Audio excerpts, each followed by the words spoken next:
some scary things that children have said to their parents or their aunts and uncles that I think are pretty hilarious. Quote from a child: "Will the man in the attic come with us when we move?" Oh, creepy. Or my adorable, innocent 3-year-old lovingly telling me, "Mommy, when you die, I'm going to keep your body so that I can pet your hair." Note, he was petting her hair at the moment. I have one. My little brother said when he was 3 or 4, "When I was a grown-up, I went to war and I never came back." Some past life stuff there.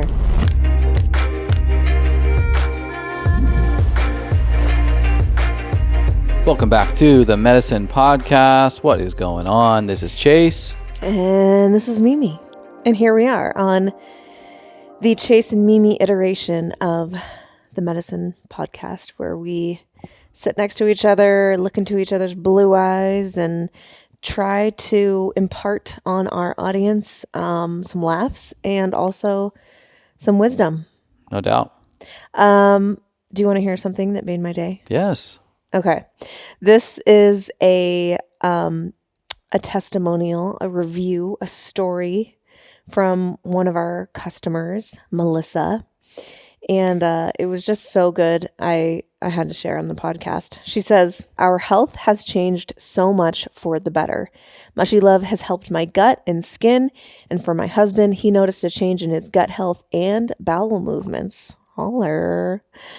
"With AHCC, I have not been sick in 2 years. My husband doesn't take it and has been sick 4 times in 5 months. Now he wants to take it regularly. For me, with AHCC, if I don't take it, I know I have not taken it. I feel more run down. I have been consistently taking both for many months and will not stop. I can't eat mushrooms due to texture." I get that. "And MushyLove has allowed me to find a way to bring the benefits of mushrooms into my daily health routine. Thank you. Everyone needs these in their life. Everyone," in all caps. Very nice. I mean, that's perfect, that. right? Like It that person sums up exactly our intention with our products. We've got the world's greatest immune supplement. Whatever. That's in my opinion. I don't think there's an actual rating out there, but The Godfather. Immune Intel AHCC is like none other for immune health. The GOAT. And MushyLove is delicious and effective. It's got a very, very, very underrated mushroom in the mushroom supplement world in tremella, in the fact that it is a hydrating mushroom, beauty mushroom, really helps with digestion. And then we threw chaga in there, one, because it actually tastes kind of like coffee and supports that latte experience, but also has a ton of benefits as well. And so when we get this feedback, it reminds me, because I get way too hard on our business sometimes, about how we need to be doing more, that like, okay, there's some impact going on here. Yes. It's effective. Yeah. I absolutely love hearing this feedback. It's not just like an ego boost, right? Like it's not just like, wow, we're so awesome and our products are so awesome. It's, for me, hearing the impact and the benefit that people have directly, it just like warms my heart. It like provides fuel to the fire of what we're doing, because as a small business owner, even as a podcaster, like you're not hearing people's feedback all the time. You're not interacting with an audience really like in real time. And it just gets tough sometimes. You have these like existential questions sometimes, like, are we doing the right thing? Is this what we need to be doing? Or do we need to be doing more? Like, where do we put our energy? And all of those things are good, but it is really important to also reflect on this kind of information from people. And it just gives, more fuel to our small business fire. Yeah, absolutely. I was even thinking like, we've been talking about AHCC you've been talking about it for like 8 years. I've been talking about it for 4.5, 5 years now. And I just keep finding ways that it's been benefiting me. And it's obviously this profound supporting supplement for the immune system. And we're actually at a workshop pretty recently around exercise physiology. And they were talking about how much getting even a cold, or God forbid you get COVID, or God forbid you get the flu or something, how much it sets back the training for athletes and for people who are trying to stay in shape. And I was like, oh my God, I haven't thought about this, but we never get sick. We take hella AHCC, and pretty much since I've taken AHCC, I have not been sick outside of getting the COVID a couple times, which was very short in duration. It was not that bad. But I was like, my body composition, my fitness goals, my exercise life has been benefited tremendously from my habit of taking AHCC. When I was in college, I was sick all the time, just nonstop. And I should have been jacked out of my mind. You know, I'd peak testosterone. It was probably in the thousands.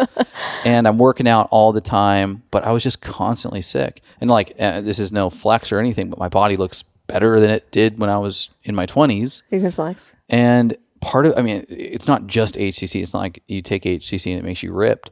But I'm thinking about this really unaddressed space of how much getting sick or not being in tip-top immune shape will actually translate to your body composition goals, you know, weight management if that's your goals, or just like peak physical performance.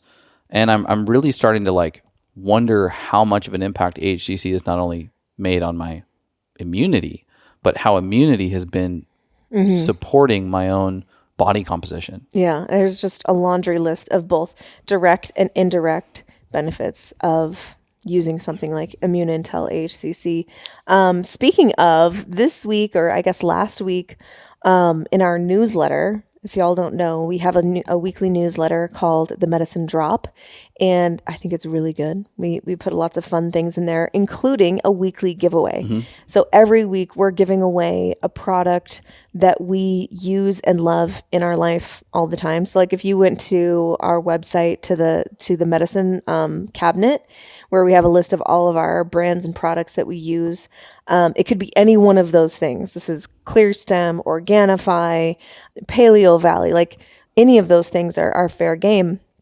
And last week we did a giveaway of our mushy bundle. So we gave away one bottle of Immune Intel and a bag of MushyLove to one person.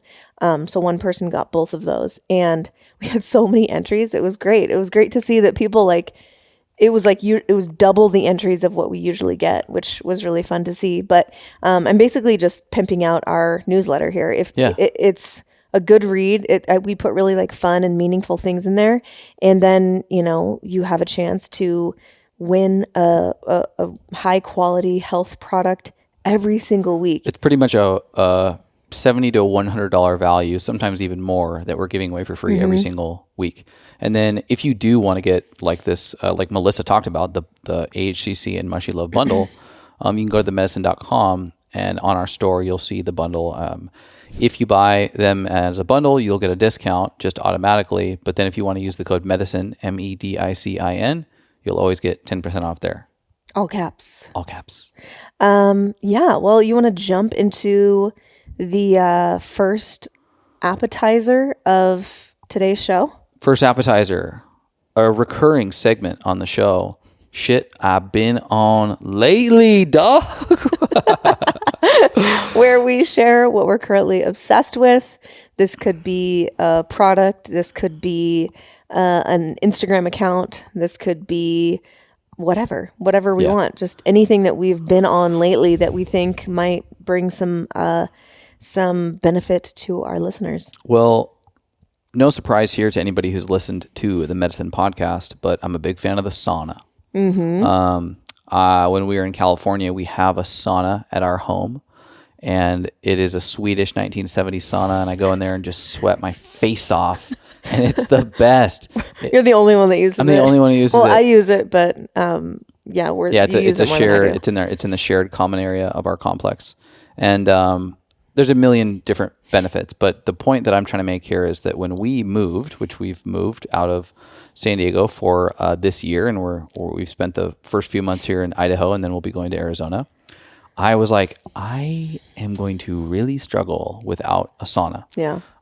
There's so many benefits that support me physically, but it's even just a really great space for me to have a little meditation, stillness. So many benefits. Yeah. And I did a lot of research. I looked all over the interwebs for portable saunas. And of course, there are like tents that you can buy, and you can heat up the tents. But seemingly in the last couple of years, maybe it's been longer than that, there are a few brands out there doing blankets, sauna blankets. Which it's actually more like a sleeping bag. It's like a sleeping bag. Yeah. Where you essentially slip into the sleeping bag, and it has a little temperature gauge and a plug-in, and it turns the heat up in the sleeping bag, and you sit there for 20, 30 minutes or so, and you just sweat it out like you'd be in an actual sauna space. But you go in fully clothed. You go in fully clothed, and you slip into a little, basically like a condom.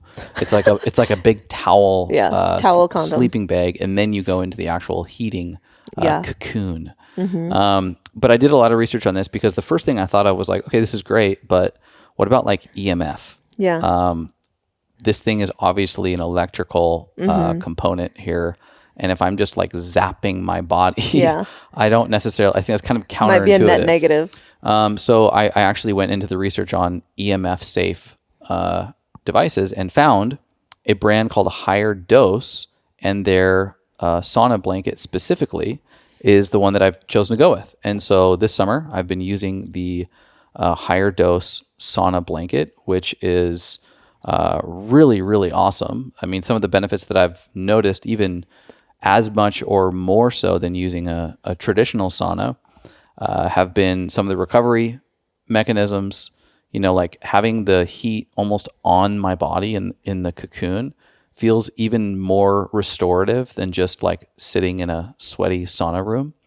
I've been doing it outside where I get to stare up at the sky and the clouds that are moving by and really notice a nice like mood enhancement as well. Obviously, the detoxification and circulation benefits that you get with sauna and sweating are really, really important. Lymph flow, even getting the pores that, as we've been traveling a little bit, just get a little clogged, getting those babies flushed out has been really nice. And then they do have EMF protection in the mat itself, so you're not getting completely zapped. I, just like I do with the traditional sauna, bring in an ice pack on the balls. Sperm has been a priority for this guy. And you definitely don't want to expose your testes to heat. Kills the sperm and can knock those things out for a little while. And so I've been trying to keep the swimmers nice and vital. So I actually we're not affiliated with the company at all. It's called Snowballs. And they make undies that have a little slip slider for a little ice pack. I found those for you. Found those for me. But the point is, Higher Dose, great brand. And actually, I found their website amazing because their store is loaded with like really, really cool gadgets, biohacking devices, red light therapies, blue light blocking glasses. They've got a whole bunch of cool shit. So if anyone's interested, because I ended up getting this sauna blanket and just hit them up and was like, yo, I'm probably going to be talking about this on the podcast. Probably going to make a couple social media clips on it. They said we could offer a discount to our audience.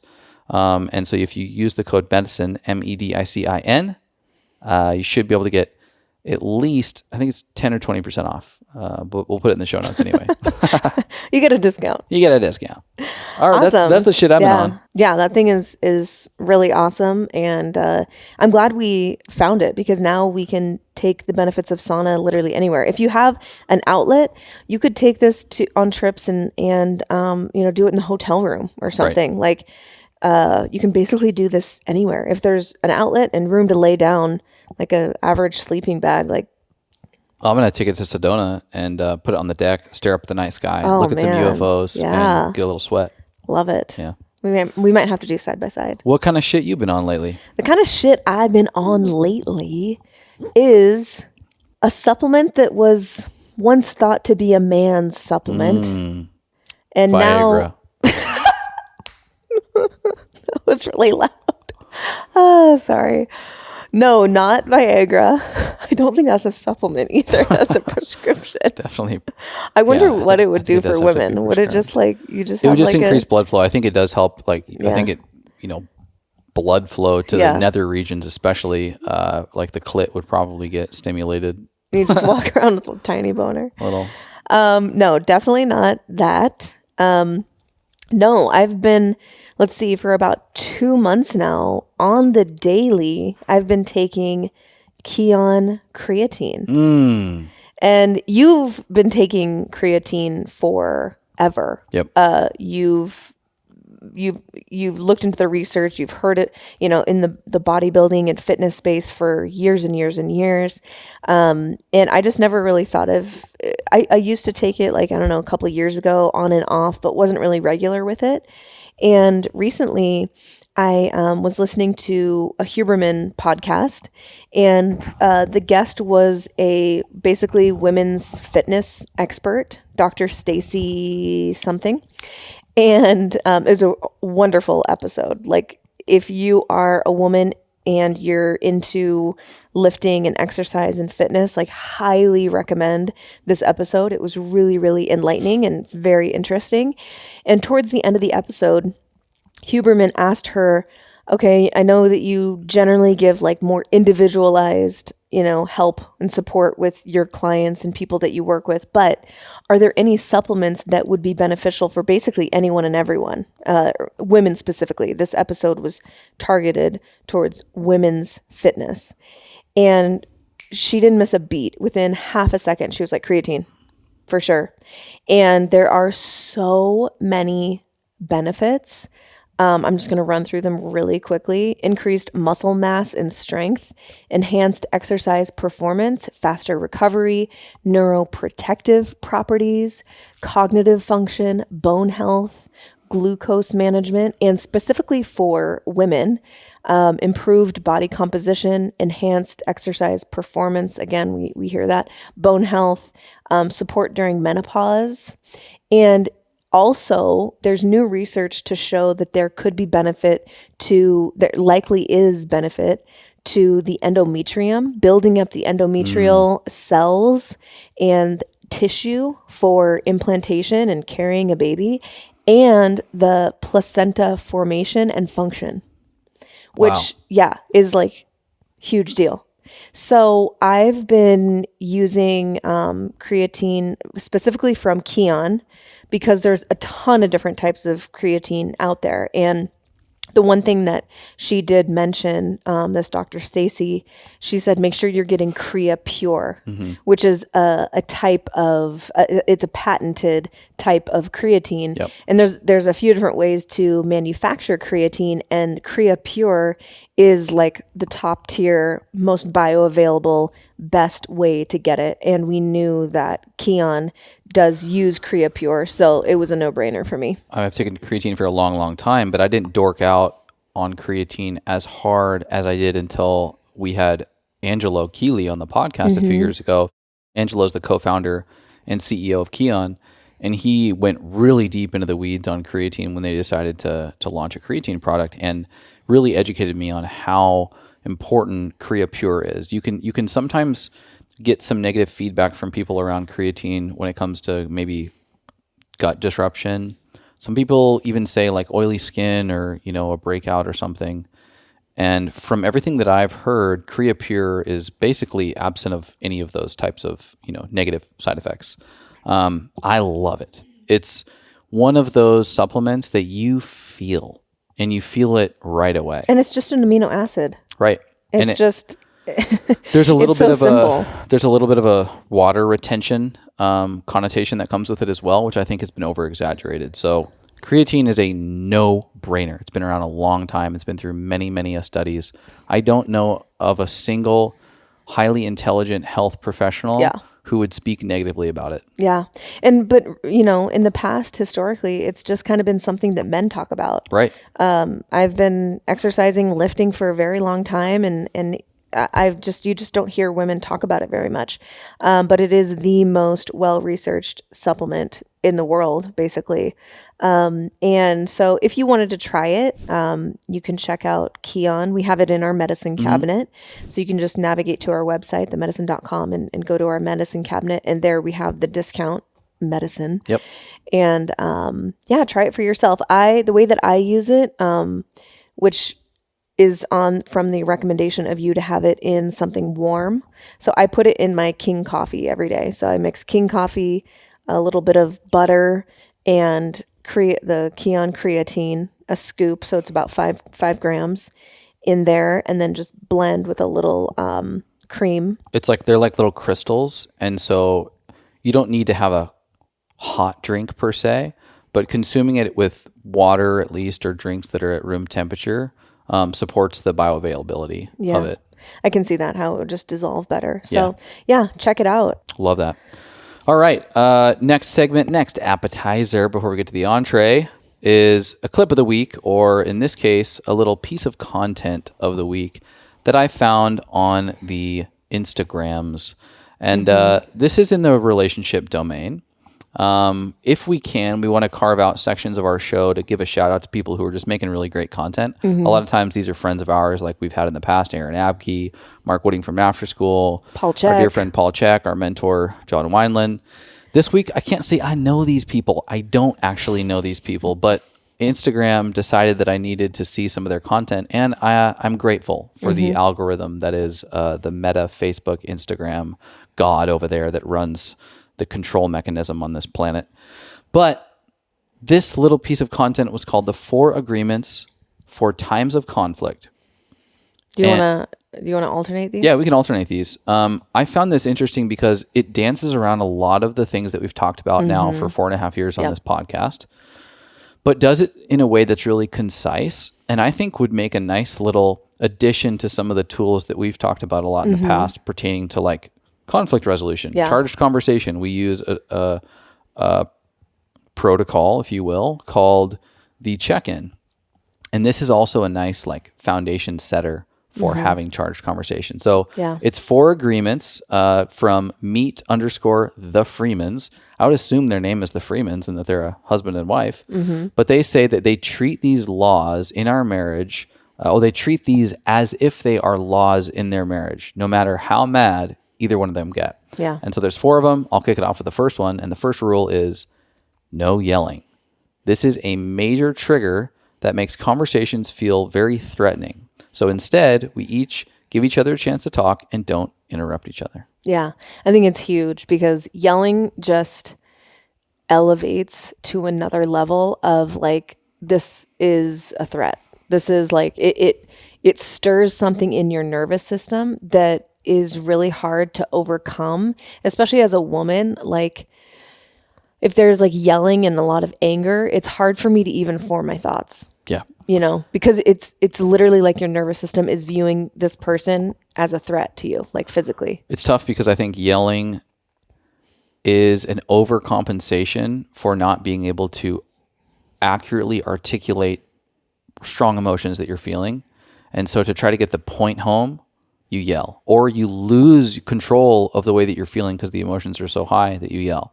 The tough part is that most of us who had upbringings and challenging home dynamics where yelling was a part of maybe a dysfunctional parent relationship or maybe another sibling relationship, it's actually like, and I hate to use this kind of woke term, but it is very triggering to childhood trauma. Even though I think that gets over exaggerated sometimes, like it's true. Like it does bring up a lot of like very uneasy feelings, at least for me, when yelling surfaces or when I find myself yelling because I'm like, fuck, I just acted like all those asshole male authority figures from my childhood that I promised myself I would not be. Yeah. Yeah. And you know, this is something that once you implement these or once you agree to them, it might take a few arguments to actually fully commit and remember and all of that. But number 2, no name calling, cursing, or attacking their character. This quickly creates you versus me dynamic and no longer feels safe. Instead, we express how we are feeling and what we need/want from the conversation.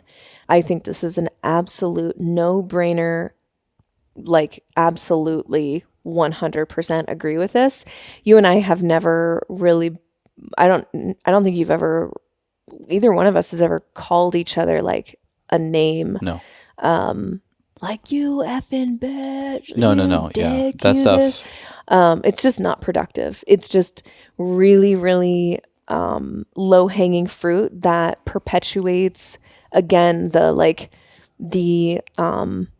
threatening just unproductive Oh God. conversation. It's not even a conversation. It's like a screaming match at that point. And if your goal is to insult and attack their character, then you need to do some work on your consciousness. You need to do some work on your maturity, because that is not a sign of a healthy relationship, is people who cannot argue without attacking the person's character or name calling. Yeah, that's a very strong boundary in our relationship that I think would be super problematic.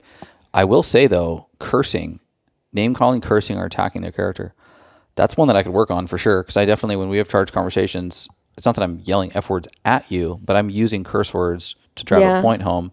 I don't necessarily believe in like, don't ever curse, but I kind of like the nudge to be like, as a way to keep yourself in check during this conversation, try to limit your F-bombs. Yeah, because I totally agree. And I'm guilty of that too from time to time. So that's definitely one that both of us can work on. Yeah. It's not even like, again, pointing it at the other person, but it still adds more charge to the conversation than probably needs to be there.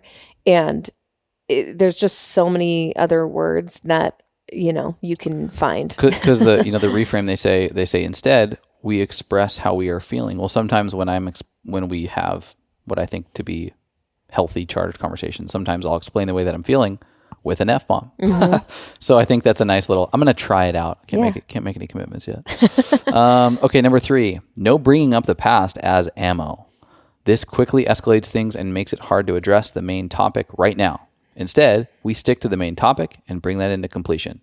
If something else feels unresolved for us, we bring that up afterwards to have another conversation. Yeah. Super important. We've mentioned this 20 times on the podcast. Like, do not bring up past history or events or arguments, especially if they've already been resolved. Right. Or if it's only a way to win the argument or to hurt the person. Remember when you did this too? Right. We obviously have a past that includes divorce and ways that we've hurt each other. And one of the foundational pieces to part 2 was I commit to not using the past to hurt you. Yeah. And we have not done that. Now, that doesn't mean those things haven't surfaced, that challenges haven't risen from our divorce that need to be maybe addressed or thought through or just metabolized. But it's not to be brought out like an old fucking, sin that you need to reconcile with me just in order to get through a conversation about, something that's relevant today. If it is, I will say, if it is relevant to the conversation, so like, I'm not going to get into the details, but like, say we're having a charged conversation about when you felt triggered by something I said or whatever like that. If we're working through that and we get to like, the thing behind the thing for me is related to, this part of our past, related to infidelity, related to, the abandonment, related to whatever, but it's helping us understand what's going on today. You're not bringing it up as ammo to hurt me. You're bringing it up as like, this probably came up for me because of what happened, 5 years ago or whatever. Right. And so it's like, but you do it, in a way where I know that your point isn't to hurt me. It's to like be productive in the conversation today. And I always can tell when you are trying to explain yourself without referring to like past things. And I appreciate that in the moment because I can just tell that you are being sensitive to that and like trying to hold up that agreement and finding another way to explain what you're feeling without choosing words or description that's going to ultimately hurt my feelings. Yeah, same. Yeah, totally. There's plenty if we want to be complete dicks. There's plenty. Yeah. All right. Last one here. No storming out without calling for a pause. This easily leaves us feeling disrespected and unloved, and that will never get resolved. Instead, we express that we need to take some time to cool off, aka the pause, but that we will come back to this conversation in X amount of time. 100% agree with this.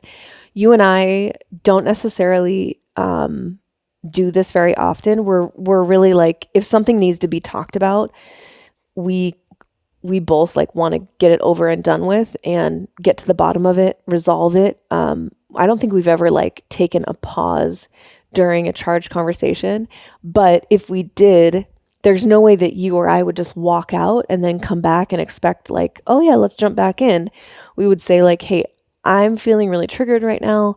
I need to take a walk around the block just to cool my head a little bit and to gather my thoughts of how I want to express my feelings. And then let's come back in 10 minutes and hopefully we can be more productive. That is far and away so much more effective than storming out and then just coming back and be like, I just need you to cool off, okay? Like, it's just not going to work.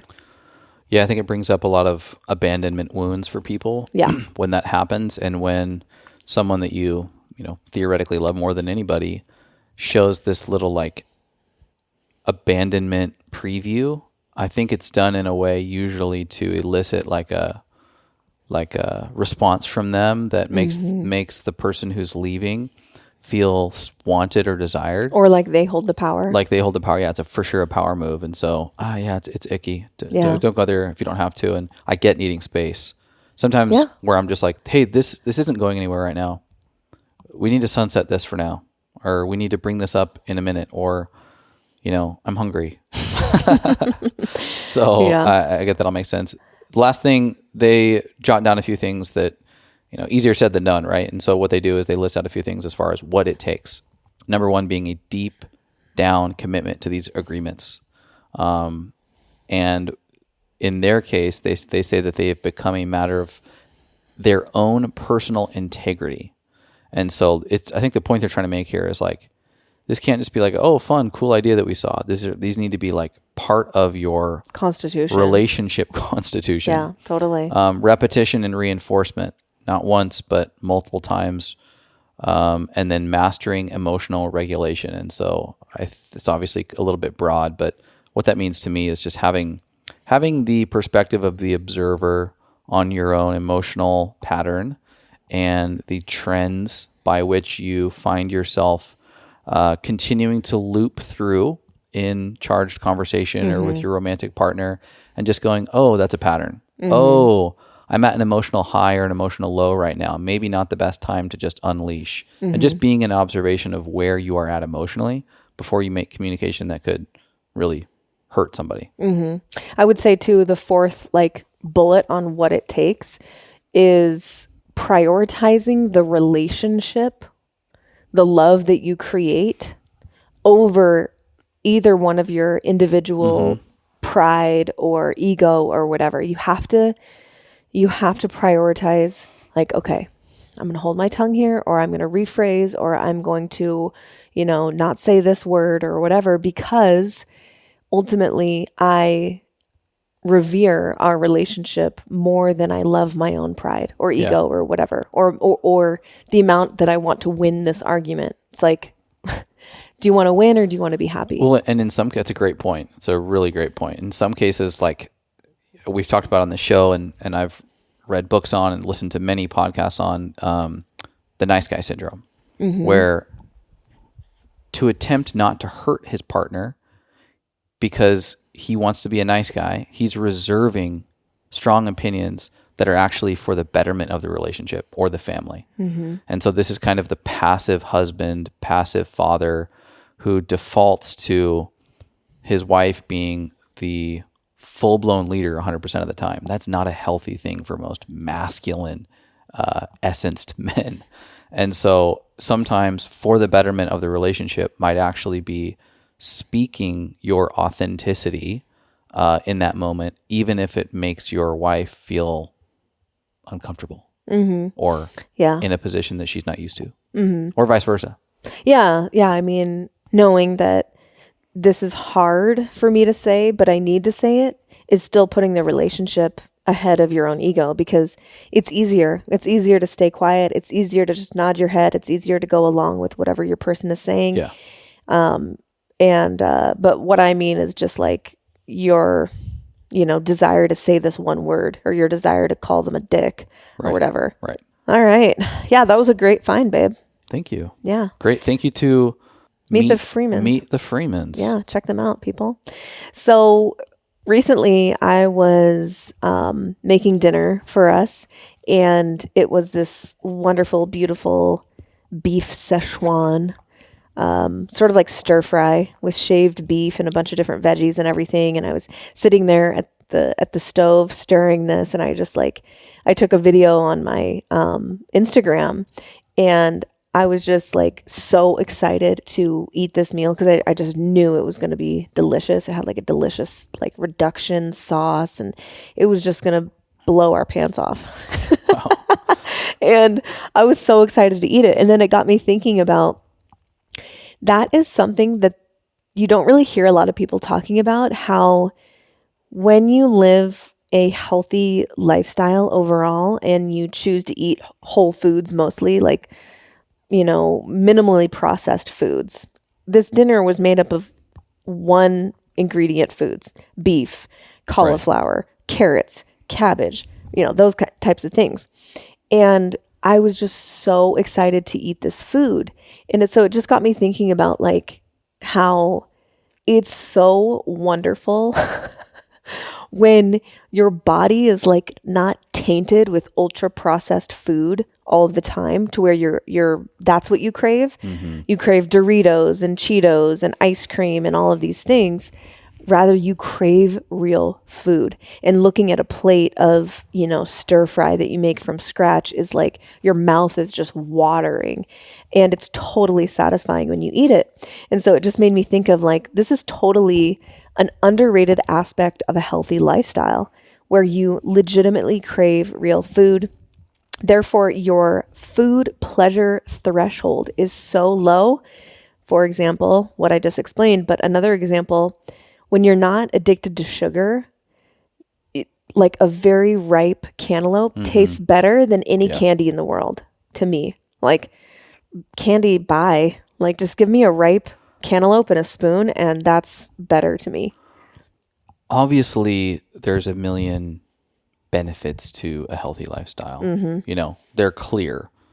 Your body composition, your sex drive, your physical attractiveness. You live longer. Your mental health, your emotional health. These are all obvious. But these underrated ones just aren't getting enough love. Yeah. I mean, you're so spot on. It's a snowball effect. When you eat whole foods, your body starts to not only crave the whole foods, but crave in a way that when you consume them, you're actually satiated for a period of time. Mm-hmm. That is a different snowball effect, which is more like the junkie effect of consuming simple carbohydrate meals or super sugary meals or palatable, super processed, fatty, processed, fast fried food, vegetable oil type food where you're craving the food, but you're eating it and you're still desiring more. There's no level of like, when have you ever just been so satiated by Baskin Robbins?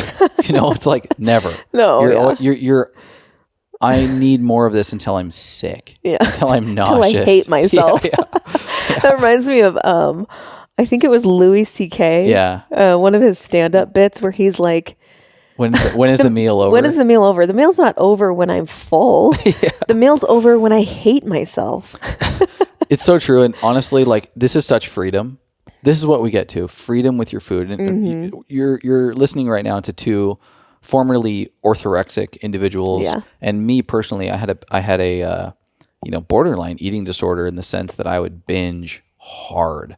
Yeah. And I didn't purge in the sense that I would make myself throw up, but like 10 ice cream bars.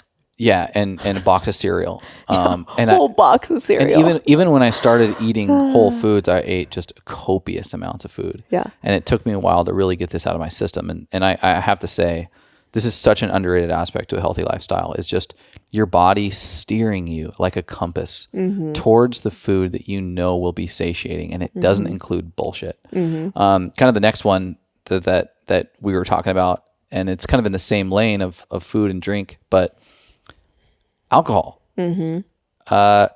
Alcohol isn't necessarily a part of a healthy lifestyle. And so it's not. Right. So when you stop consuming it outside of maybe the seasonal drink or two, you actually have a lot more money in your pocket because alcohol's hella expensive, especially if you go out and you're a guy and you're buying for girls. You get that buzz, which is what we want from alcohol. That buzz feels fucking great. I love a margarita on an empty stomach, on a Taco Tuesday with just a real gentle buzz. Feel like $1,000,000. Yeah. Or even a half a beer I had not too long ago, and just nice little buzz. Little half glass of wine. It's great. Yeah. And that is this little sneaky benefit to not really having alcohol in your life all the time, is you're a cheap date for yourself or others. And you get that feeling that you're really chasing, which used to take so much sooner, like 6 beers. Oh, yeah. Now is, a half a cocktail in on an empty stomach. If that. I can smell my brother's breath sometimes. Yeah. I mean, my first sip of, especially if like, sometimes we'll share like an old fashioned. Yeah. Maybe once or twice a year. Like we go out to a friend's dinner party or dinner and we're at a restaurant, nice restaurant. We'll share an old fashioned. And the first sip, my legs are going numb. I can feel it for sure. The first sip, I'm like, oh, my legs are numb. And your whole body gets hot. And it's funny because like the people we usually go with know that we don't really drink. And so when we're like, I'll have a drink. Yeah, they're like, oh, really? Really? Like, whoa, we feel really special. Yeah, it's just not. It's not like I judge it or anything. It's just, it makes me feel like shit the next day. If you're drinking multiple drinks, it's just not worth it to me. And sorry, there's other substances that are better, people. Yeah, for me, it's the hangovers. I don't feel well. I know what it's doing from a toxicity effect on my body, but I am by no means someone who is anti-alcohol. No. I know a ton of people who have a really, really healthy relationship with their alcohol consumption. And there are ways to, Dry Farm Wine is one of them. We've had them on a podcast where you can consume healthy alcohol, or at least kind of a net neutral. Yeah, the healthiest version of alcohol. Yeah. Alcohol is never healthy. And the guy that we interviewed, Todd White, I think is his name. Founder of Dry Farm Wines. He says in the first like 2 minutes of the podcast, he's like, alcohol is not healthy. Yeah. But if you're going to do it, get the healthiest version that you can. Right.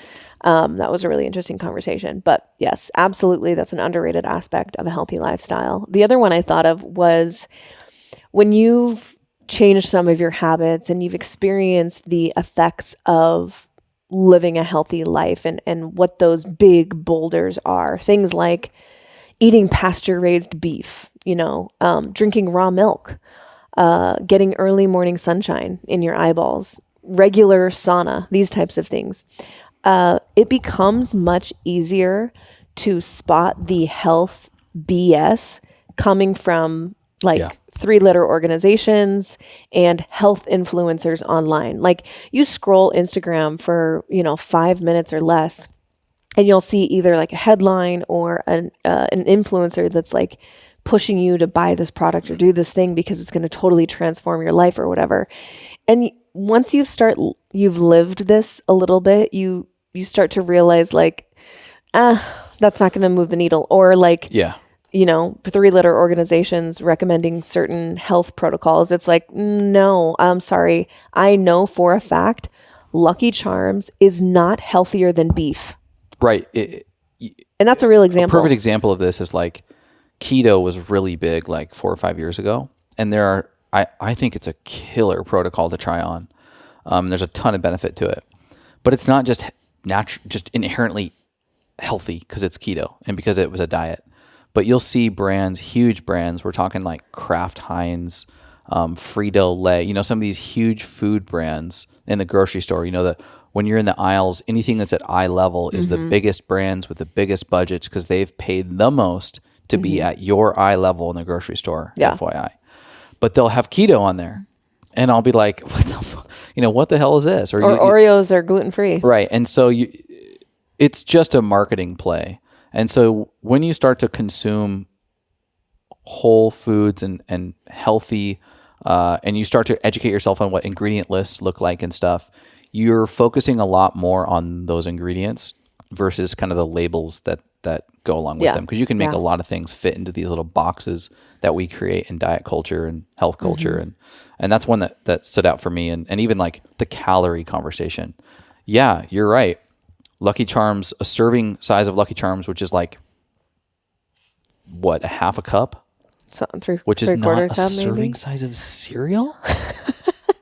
Chase is like, give me the whole box. A steak has more calories than Lucky Charms. So yeah, if that's how you're defining I don't know health, why it's going on. That was a real headline, by the way, Right. that some 3-letter organization funded by the NIH, the study funded by the NIH found that Lucky Charms, they had a scale of foods, and beef was like towards the bottom and Lucky Charms was towards the top. And it was just like, what is this actual clown town that we're living in? Or when that documentary came out a few years ago, it was like, what the health? Yeah. Or something. And they said that eating eggs every day was like, worse for you than smoking every day. I was like, what? Yeah. Complete garbage. Just insane. It's just insanity. The last underrated aspect of a healthy lifestyle for me, this is kind of a, what's the term? Tongue in cheek. Is that the right term? Mm-hmm. When you're a lot of times as you embark on a healthy lifestyle journey, you have to leave some things behind that were part of your unhealthy lifestyle journey. Mm-hmm. And a lot of times that includes people. And it includes how you fill your time. Mm-hmm. When you start to make healthy choices, the lower vibrational people in your community will start to not want to associate with you. Yeah. And I will tell you that is a good thing. Because you're boring. Because you're a little bit more boring. You think you're a little bit better than everybody else, which is not the case, but that's how it's perceived. That might be the story. And so if they can't drag you down, they'll let you go. And that is a gift. So shed one tear for that phase of your life and then move on. Now you've got more Friday and Saturday night availability. It's not that to say that you can't go out and you can't still connect with people who maybe participate in things that you don't, but it is a nice natural exfoliation of your calendar as well as the community that you were a part of. Yeah. That for me, I found actually a nice little transition. Yeah. Did you come up with that? If they can't drag you down, they'll let you go? I just came up with that right now. Wow. That was really good. Isn't that nice? Yeah, that was good. Yeah, watch out for those kind of people. If they can't drag you down, then they just let you go. Because they're all over the place. I mean, I could count on, if I had 10 hands, I could count on all 10 hands, the amount of people that I don't talk to anymore, don't stay in touch with anymore, that were only interested in me when I was, making good money at the firm and going out and partying a little bit. Yeah. Yeah, we all have them. Now we are on the entree, baby. Speaking of steak, this is the steak dinner. 3 the grass-fed relationship steak. questions that we have had submitted to us from our dear listeners or viewers, if you're on YouTube watching us. And we'll jump right in. First question. That's such a good one. How to navigate the, quote, what are we conversation. I've been dating this girl for a few months and things have been going great. We spend a lot of time together and I'm starting to have strong feelings for her, but we haven't talked about being exclusive or what we are exactly. I want to bring it up, but I'm afraid of scaring her off if she's not ready for something serious. How should I approach this conversation without making it awkward? Great question. And I love that this is actually coming from a guy. Yeah. Because usually this is the woman, being like, so WTF are we? Like, what are we? And I'm interested to hear your thoughts on this, but the first thing that I think of is this guy, just in the way that he's asking the question and he's being proactive about it, tells me that he is probably leaning towards like wanting to lead the relationship, not waiting for the girl to lead the relationship. So that tells me that he's probably pretty balanced in his masculinity just by asking this question. And I get it. I get why he would even be hesitant, because in 2024, there's so many ways to like offend women right now, where men are just like, stepping on glass sometimes, just like, I don't want to say this. I don't want to hold the door open because I don't want her to think that I think that she's weak. I don't want to always pay for every meal because I know that she's like a strong, independent woman. Like, guys are just left out here like to fend for themselves, and these more traditional masculine things of wanting to provide and lead are like on shaky ground. So like, I totally respect this guy for asking this question. So if he's more masculine, then he's probably attracted to a more feminine woman. So she's probably, if you're having a great time and spending a lot of time together, I would guess she's probably wanting you to bring this up. She probably doesn't want to have to be the girl to bring this up, like so many women are. So you might be worrying more than you need to, because she might be like, you know what, he's a really great guy and I want to have this conversation. But like the last time I brought this up with a guy, he got totally scared off and thought that I was being too clingy. And so like, I'm going to date a guy, be with a guy that can be confident enough to bring this up with me. And I would say most women will find this very attractive. That's my very first thought. And there's a little like shred of advice in there, I guess, which is like, you're probably worrying more than you need to, because most women would respect the man that's bringing this up. Yeah, no, it's a really good perspective. Shoot your shot, buddy. It is cool to hear a guy think about this in this way. You know, my thing is like, if you aren't able to stand confidently in what you want in a relationship and communicate that to the person that you want a relationship with now while you're feeling it, considering the fact that, as you mentioned, it's been a few months of dating, then you won't be able to do this for the rest of your relationship. This is starting the patterns now, and these are healthy patterns. If this was like, I haven't talked to this girl, but I've been creeping on her at the coffee shop for 3 months and I'm going to go shoot my shot, I'd be like, let's slow roll this thing a little bit. So have a conversation with her and say something along the lines of, really have had a blast for 3 months. I'm getting to the point where I'm pretty clear on what I'm looking for in a relationship.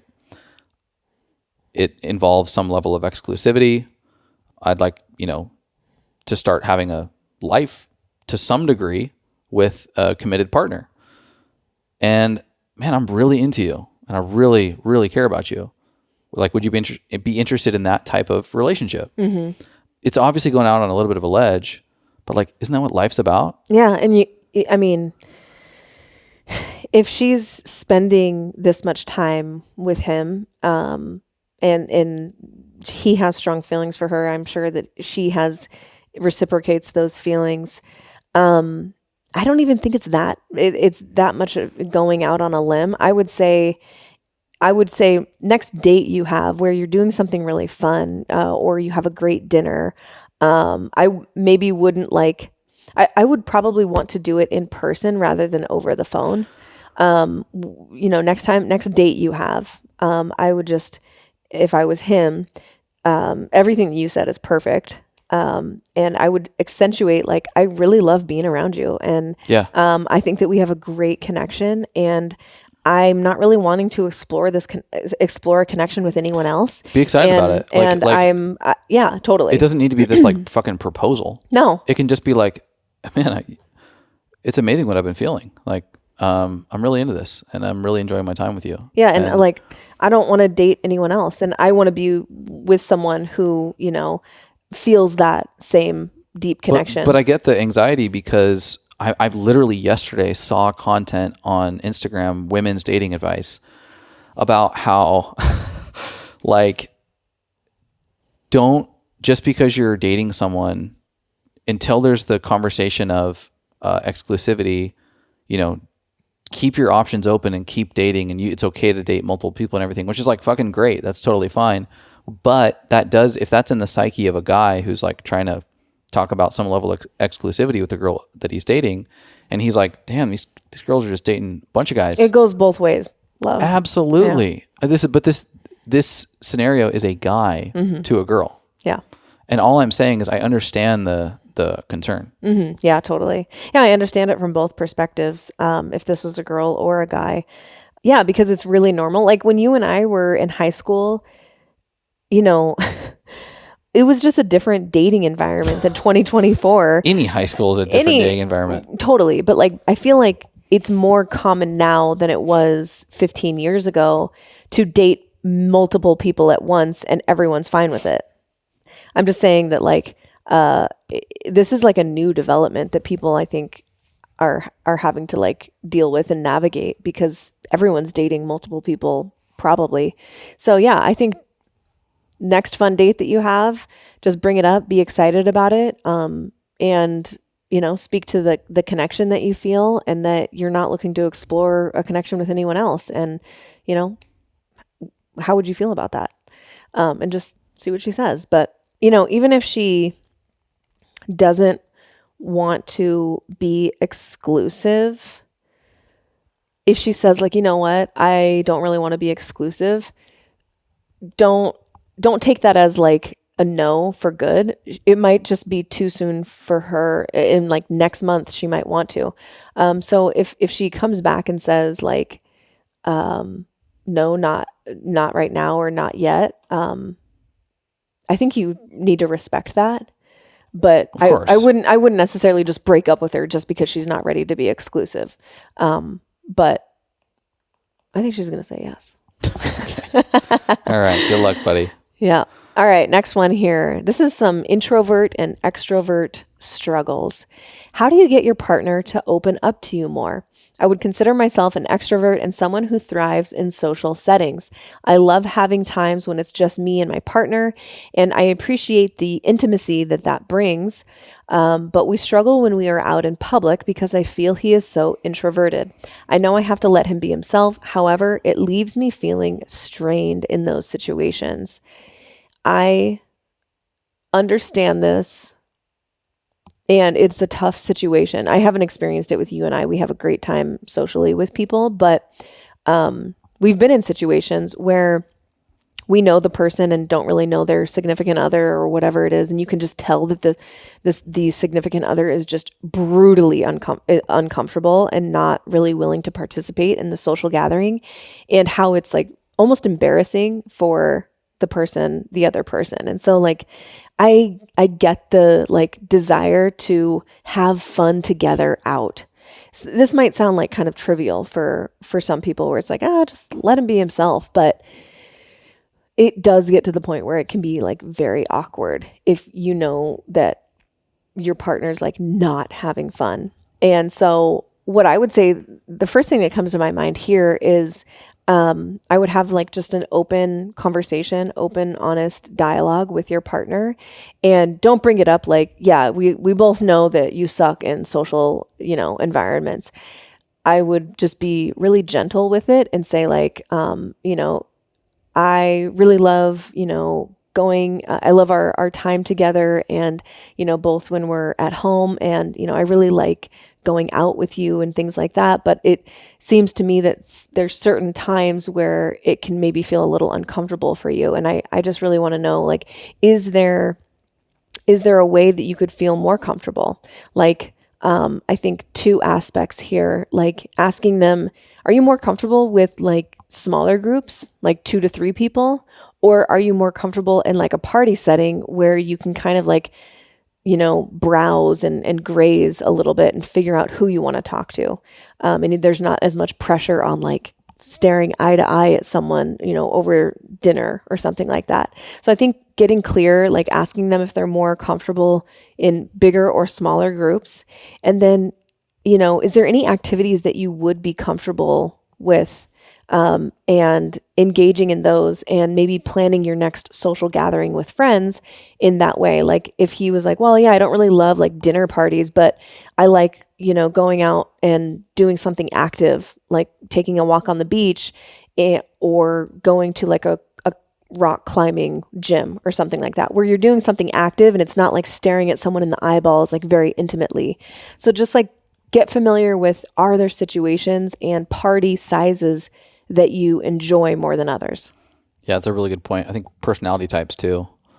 Like what kind of, like you mentioned, what totally. kind of people do you like? Yeah. One point that just I'd like to reframe for this individual is to check in with themselves as to how good of a wingman they are. Mm-hmm. This text gets talked about with friendships, like be a good wingman for your bro to make sure that dude guy can, get connected, or networking and rapport building. Etiquette. If you're in a conversation with a group of people, open your body up so that you're not closing off the person who is the most muted in that conversation. this person has articulated that they are an extrovert. Take note as to whether or not you forget about your partner in social environments because you get so lit up by the social connection of others. And for a moment, you can talk about yourself and you're seeing other people that have similarities with yourself. And it's very easy to forget about that person because they are not making themselves socially interesting. So even if you're unconscious to it, you might be pushing them out a little bit. Do yourself and your relationship a favor by really consciously trying to enroll this introverted individual into the social framework of whatever you're a part of. Everybody's been there where they're the outside of the cocktail circle at a place they don't really know anybody.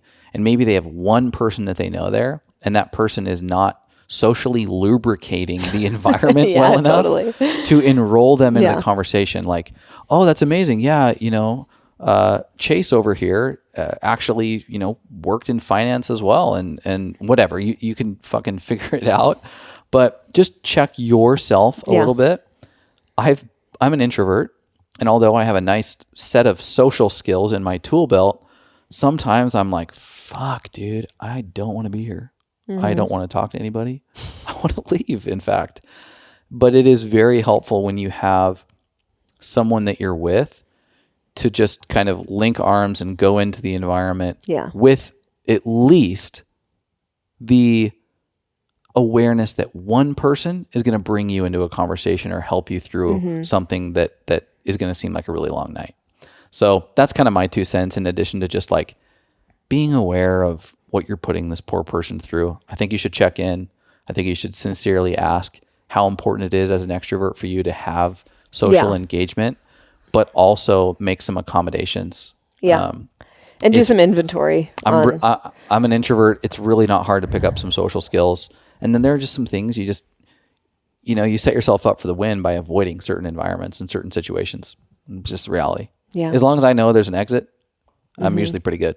Yeah. And that might be a thing where he's like, I don't mind going out with you, but we always stay so long or something like that. And he's like, maybe before the setting, sometimes we do this like where when I give you this look, I'm ready to get the hell out of here. Okay, we're going to a birthday party or whatever. Like, what kind of time frame are you hoping to stay? And sometimes we're like an hour tops. Sometimes we're like, let's be the first ones there. Make sure the person throwing the party knows we've attended. Wave them, get hug some quality them. time. We usually always end up staying longer than we anticipate doing. Yeah, we do. But it by setting our expectation up, we satiate ourselves and go, wow, great job. Well done. I think that would actually be really helpful is before you go out into a social gathering, like talk to your partner and say like, about how long do you want to be here? And something I always say is like an hour-ish, but if we're having fun, like who cares? Totally. All right. Last question from the entree. Yeah. How do I get my partner to understand and fulfill a physical love language while knowing it does nothing for him? One-sided pleasure. For example, kissing. It's hard to find pleasure when you know they don't like to kiss back. It's hard to come up with the words to explain why it's important when I have let it slide for over a decade. So I guess it's a topic of the challenge of making late changes in relationships to better serve each other intimately. Yeah. So she has a physical love language, physical affection love language, pretty high. And dude guy does not. So when she wants to like kiss him or show affection, she knows that he doesn't get much out of it. And which in turn like sort of mutes your own pleasure because it feels like it's almost like being forced upon the person. And so she says it's a topic of the challenge of making late changes in a relationship to better serve each other intimately. And it's something that she has kind of looked the other way or just like dealt with or just kind of pushed under the rug for a decade. So like understand why to her, it's like, should I even bring this up? Because, I haven't talked about it for a decade and it's like, oh, all of a sudden now this is bothering you. So I get why it's even hard for her to ask the question. But go ahead if you have a thought. Yeah, I think it's really simple. Clearly, this guy is not aware of love languages, which is kind of a tried and true foundational component to relationship work at large. Yeah. And it's really simple. It's like, I feel love when I communicate love when. If you're communicating love to me in a way that misses the mark because I don't receive love in that particular way, we're going to be experiencing lovelessness.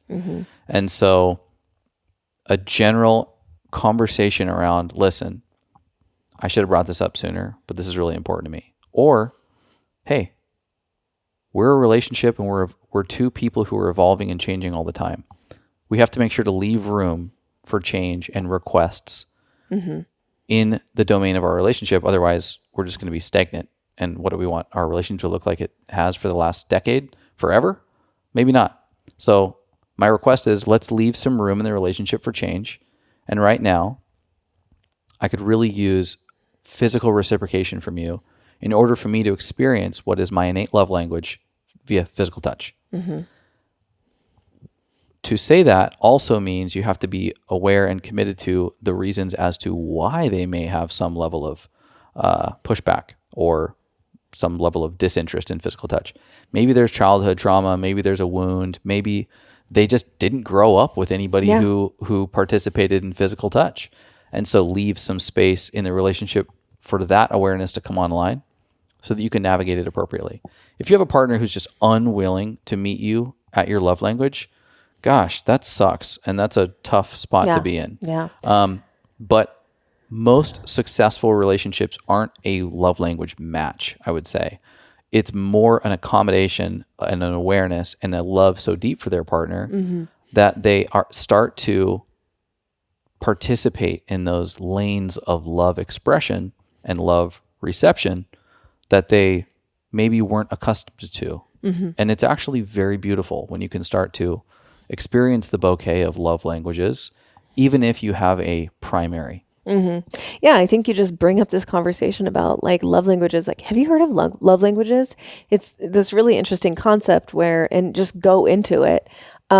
If you, the person who asked this question, have no idea, well, she uses the term love language, so she knows about them. Yeah. She's a listener of the show. She knows. Totally. But I would say just bring it up in conversation, maybe out of curiosity. Have you ever heard about these? I'm realizing or I've known for a while that mine is physical touch, and I'm curious what you think yours are, and like list them out and just make it a conversation. And it doesn't necessarily need to be like you don't provide this, you don't love this, it hurts me or whatever. Like try and bring it up out of a, curious way. And all the things that you said was perfectly articulated and beautiful. And, be open to hearing what theirs are and figure out a way that you can both reciprocate to each other's love languages. His might be acts of service or words of affirmation, and he might be feeling a lack too. You never know. And so I think it's a great thing to talk about. It's one of those like kitsch things, love languages, but it is so real. It's so really real. A good one. It is. Whoever came up with that, I don't know who wrote the book, channeled the divine on that one, because that one is it really is important. Pretty spot on. And I think if you know each other's love languages and it's conscious, where I know that he's loving me because he's buying me a gift when I don't really care about it, but he went to the effort of buying me a gift, and it's like you can see the thing behind the thing, and it's like you can just be filled with that love, even if it's not your primary way, and that happens over time. But if it's unconscious, I think that's when it becomes really frustrating, because you think that this person, you see the world through your eyes. And of course it makes sense that you should physically be affectionate with your partner, because that's how you perceive the world. That's how you interact with reality. And like for me, picturing, a partner who doesn't like physical touch seems crazy to me. It does. It seems absolutely crazy, because that's how I view the world. But coming back to like masculine, feminine dynamics, I don't know this situation at this level, but when you're a man who's a masculine energy and a woman who's a female energy, if a masculine doesn't get the respect, reverence, admiration, ability to have freedom, the ability to make choices in the relationship, that physical affection feels as if it's a grab instead of a gift. Yeah, I can see that. And that is triggering, regardless of how smoking hot that person is. It's like, this is not a reciprocal relationship. You're now using me for the physical touch attribute of love that you need without having given love first. Now, if you're trying to pinpoint who started it first, fuck that, throw that out the window. Scorekeeping is not a good move here. But I think there is a level of understanding, and maybe just a reminder for this person too, is like, are you supporting their cup being full? Because if you are, they should be a little bit more receptive. Which is important. Why it's important to have a conversation about it, because you might be making assumptions about how they give and receive love, and it might not be accurate. Yep. So I think just a conversation is really important. Also, this is a side note coming from my dental hygienist self. Okay. Oh yeah, good call. This may sound silly, but it's real. I can't tell you how many people's mouths I've cleaned over 7 years where you get this, you hit this wall of breath, which is associated with periodontal disease. It's a mixture of poop and death. Yikes. So I've literally thought to myself, not in a judgmental way, merely a curiosity way, how does this person's wife or husband deal with this? It's been a genuine question for me, because I have a mask on, sometimes two, if it's really bad, and I can still smell it and it's making my eyes water. And this is not, I don't think this person deals with this. I wouldn't guess, but if your partner doesn't like kissing you, it might be because you have some perio breath. So go to your dentist, get a good cleaning, use a Sonicare, floss your teeth. Your partner might want to kiss you more. Word. Okay? So just take that with a grain of salt. All right.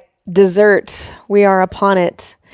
We have this is where we tell a crazy story, but this time we have a series of crazy stories from the land of Reddit. Consistent with the theme of all the little children that we've been around this summer, between nieces and nephews and friends' kids, we've got some scary things that children have said to their parents or their aunts and uncles that I think are pretty hilarious. Quote from a child: "Will the man in the attic come with us when we move?" Oh, creepy. Or my adorable, innocent 3-year-old lovingly telling me, "Mommy, when you die, I'm going to keep your body so that I can pet your hair." Note, he was petting her hair at the moment. I have one. My little brother said when he was 3 or 4, "When I was a grown-up, I went to war and I never came back." Some past life stuff there. When my daughter was 3, she came home from preschool one day and her demeanor changed the minute we came home. She became very withdrawn and looked very upset. I asked her what was wrong and she said, "The angel on the roof is angry with us." So creepy. My youngest, when he was about 4 or 5, would tell me about how warm and cozy she was in my belly, how cold and scary it was to be born, and how the hardest part was that she used to know everything, quote, but now she, quote, doesn't know anything. This mom says, "I would give her space to talk. Her frustration at almost being able to remember everything was almost palpable." That's so funny. I used to know everything and now I know nothing. My 3-year-old: "Poop is like a fart cake." Oh, I love that one. Last one for me.